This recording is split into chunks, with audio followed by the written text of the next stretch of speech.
Ticha project is a digitalization project. We have a collection of manuscripts that we have photos of them, very high quality photos, and then we transcribe them and translate them. They're written in Colonial Valley Zapotec, which was spoken in southern Mexico during the 15th, 16th, 17th centuries, during the Spanish colonization of Mexico.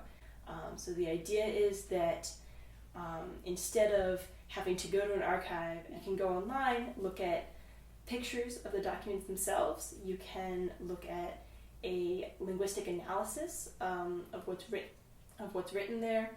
You can also look at just a free translation into Spanish or English, and then you can do things like search through them. You can look at them side by side. You will eventually, in our grand plans, you can click on a word and see where that's used in any of the other documents, things like that. So it's using the internet to kind of make this big interconnected web of all these documents. So I've basically been a research assistant. I did a couple of different things. I started by working on just transcribing a Colonial Valley Zapotec grammar that was written by a Dominican priest in the 1500s.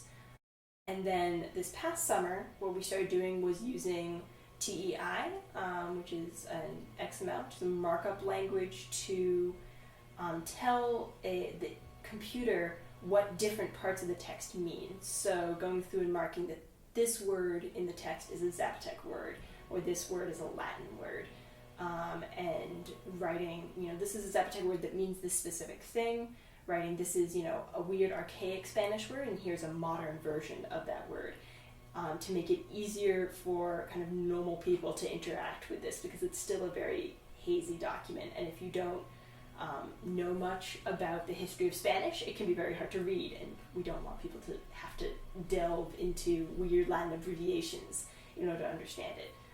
And so that's what I've been doing kind of on the internet side of that. I also got the chance to go to Oaxaca, Mexico, and go around to different archives with Professor Lola Haugen and take pictures of documents that we found. The most amazing part of it was being able to interact with Zapotec people and talk to them about the history of their language.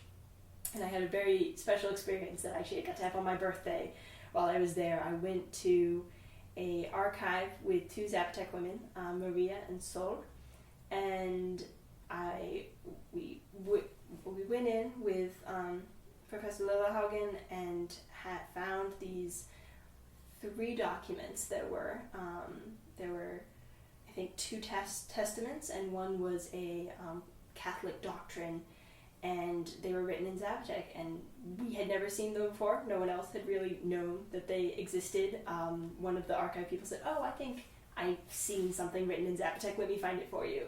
And these 2 women had never known that they existed, and they immediately sat down and started trying to translate it, started going through the doctrine, being like, "Oh, this looks like the 10 Commandments, okay, guys, what's the 2nd commandment? Can we translate this?" And they were just so amazed and so enthusiastic about finding these documents written in their language. And it was amazing to see how much, kind of immediately, how empowered and validated they felt by having a written history. It was really special to be a part of just bringing them into some knowledge that belongs to them. It is their right to have this knowledge of their history, and being able to bring them into that right was really, really amazing for me.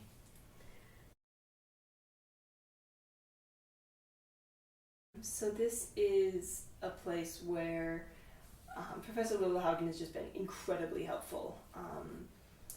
It's really amazing for me that I've been able, since my freshman year, to be directly involved in a kind of a research project that's bigger than college, something that actually interacts with the rest of the world, and it's a process of going on beyond things and working with people from other colleges, and it's something that I could actually have a career in. It doesn't have to be isolated to my undergraduate work.